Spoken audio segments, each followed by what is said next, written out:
Kenshi like I think bivana naho uburi uko witwara nuko wagiye ugira platform yiwawe so hariho nk'umuntu ashobora gutanguza ikintu ariko kubera yagiye avugana n'abantu nabi cyangwa agira bad relationships with other people bigaca batera whenever they do the big business or whatever it is yes nicho kirabituma yes ibyo birabituma nahandi naho I feel like jealousy sometimes you know as girls I feel like jealousy plays into it ugasanga okay maybe kuba kaza ndabaramutsa mwese muri ko murakwigina ibiganiro vya UBM Eric Nyandwi nije muri kumwe kuri micro hanyuma umutumire araza kubibwira ndabibutse ubwa mbere nimba ubwa mbere ushize kuri UBM TV kora subscribe wongere dukurikirane kuri website akabarungu UBM News akabarungu com umutumire wuno munsi araje abibwire uwariwo just in case nimba uri umuntu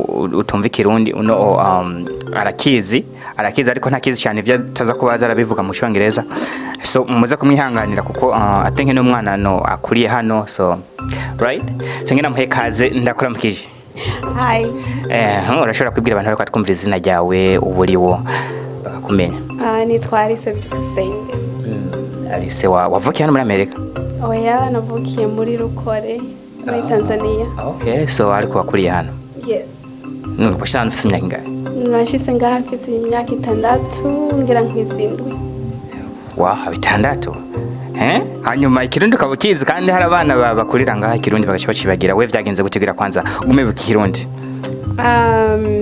kugira ngo menye ikirundi byaciye ku bavyeyi n'abandi bantu nagiye nkurana nabo so hanini ikwaya yanje nahora ndirimba mu kurusengero ni yagiye mfashamwe kumenya ikirundi kuko abo twasengana nabo twaririmbana bakoresha ikirundi cyane bakongera bakaririmba mu kirundi niyo twavugana bamvugisha mu kirundi wow so nico gituma kizi urakizi neza right no najanzi cyane I mean ndagerageza kubyonzi ariko hari nobody is perfect to do anything but mu vyonzi ndabigerageza yo nshoboye kuvuga ikintu mu kirundi ndakivuga murumva ko yashisana afise imyaka 6 gusa yaje akiri muto ariko arazi kirundi so ni ikintu ciza cyane ku mwana afise imyaka 6 akakura kizi so that's ni ikintu ciza cyane so ndagushimire kuba wahisemo kuza kuganira natwe kuri UBM right now wakoze kuba ufise thank you for inviting me right so kibazo dufise uyu munsi ni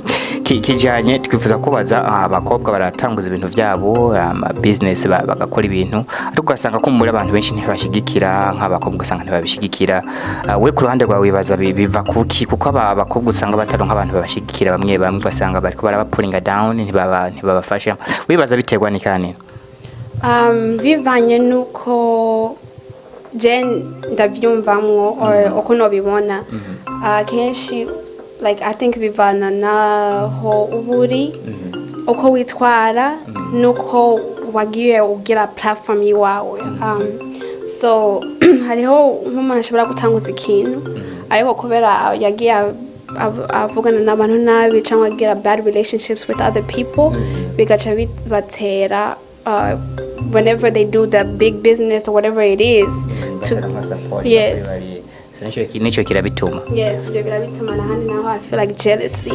sometimes as girls I feel like jealousy plays into it ugasanga okay maybe jewe nari nkeneye gushika aho yarari let me say maybe ni ibintu by'imishatsi je naje ndasuka ugasanga je naje byo nkora maybe it's better than hers ariko kubera wewe ashitse ahantu nashaka gushika birananiye kumusupportinga jealous wumva twavuga ishari inzigo kumva kundi mukobwa izandi hano ukamugira ishari we biramaze gushikira burya wewe kuba jealous kundi mukobwa oya bakobwa bakira jealous kubitwaza umukobwa tubona ushoboye uri umukobwa uzi ibintu hano kandi abantu benshi baragutegereza bakakubona ko uri umukobwa uzi ibintu kandi uzogera kure uramaze kugira abantu bagira jealous ku bintu vyawe I'm not sinovuga ati ndabazi but nta muntu aba afise 100% supporters I'm sure atari na jealousy but abantu batanyishimiye kuba ndi aho ndi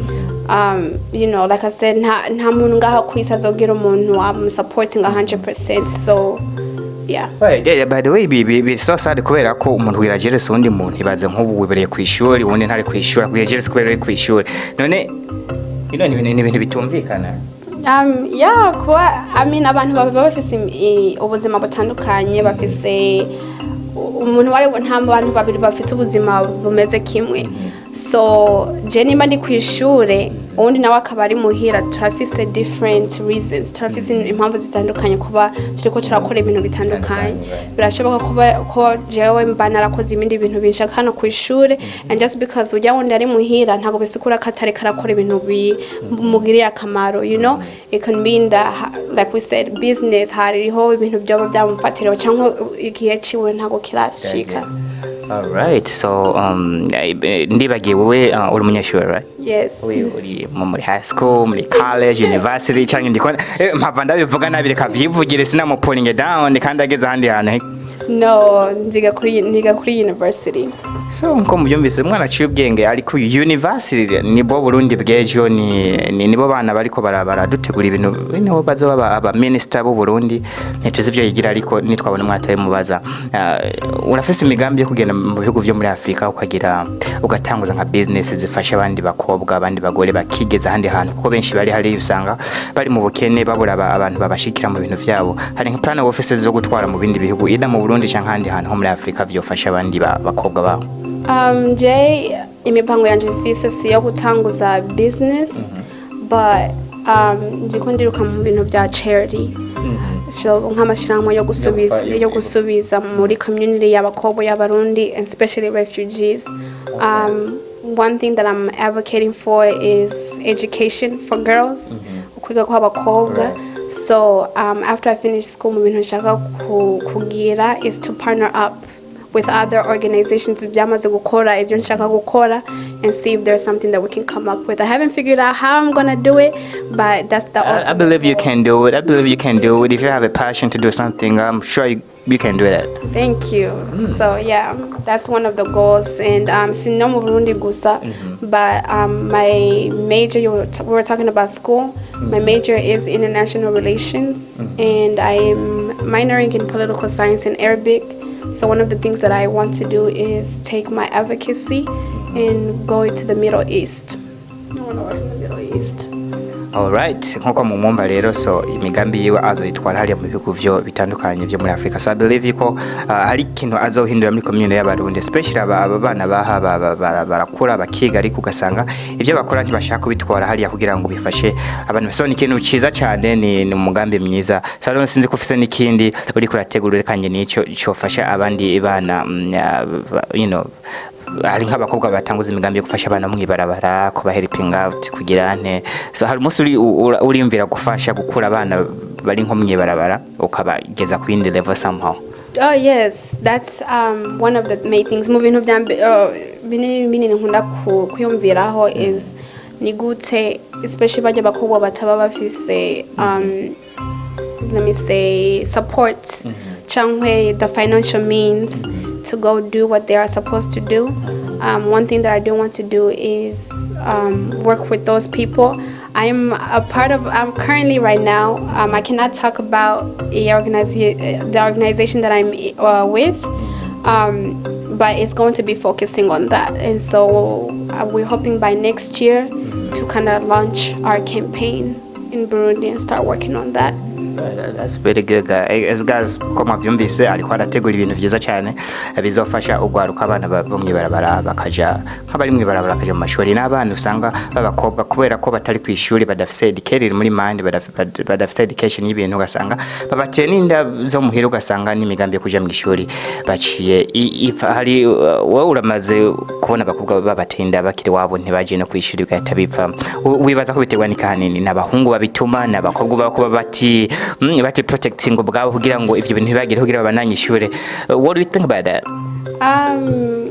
Kuri icyo kibazo, to be honest, I think ku mpande zose hariho ikibazo ari abahungu n'abakobwa, because I feel like uri umukobwa hariho byinshi twebwe ducamwo bitandukanye n'abahungu, and I don't know, for me kubera ibyo namaze kubitahura, I feel like hariho ibintu byinshi manza kwirinda gukora, kuko imipango yanjye nshaka gushikaho, you know, ndize ntwara indabyo, sinavuga ko nobishikaho, ariko byo slowing down.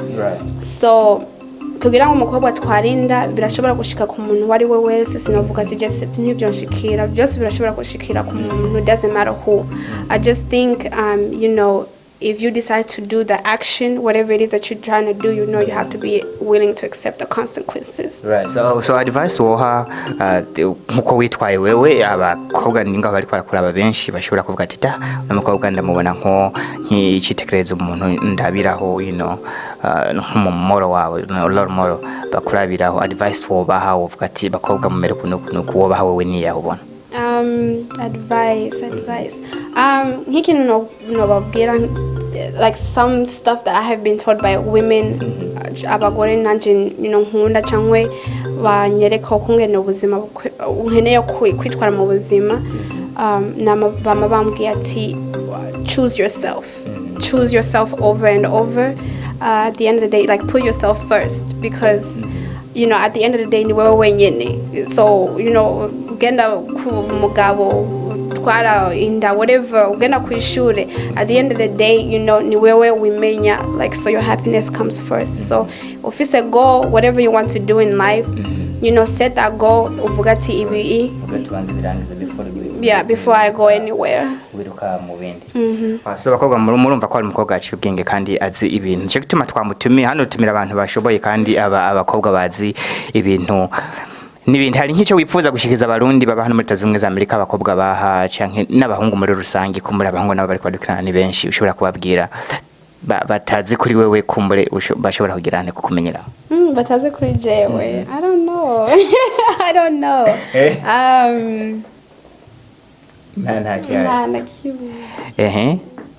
Aja muramwumva rero izina ikiganiro kigiye guhera, ariko ari abantu mutahura mwatahuye mwumvise yuko ari impango myinshi afitiye ugwaruka abana bakiri bato, especially abakobwa, kandi urumva ko n'ivyumviro byo gushikira abandi bakobwa. Hari abakobwa benshi badasanga support iyo bafite imigambi yabo bashaka gukora, ariko no murumva yuko ico kintu kivuze, kandi amushimire ko bafashe umwanya kuganira natwe na UBM TV. Urakoze cyane. Thank you, bakoze kuntumira.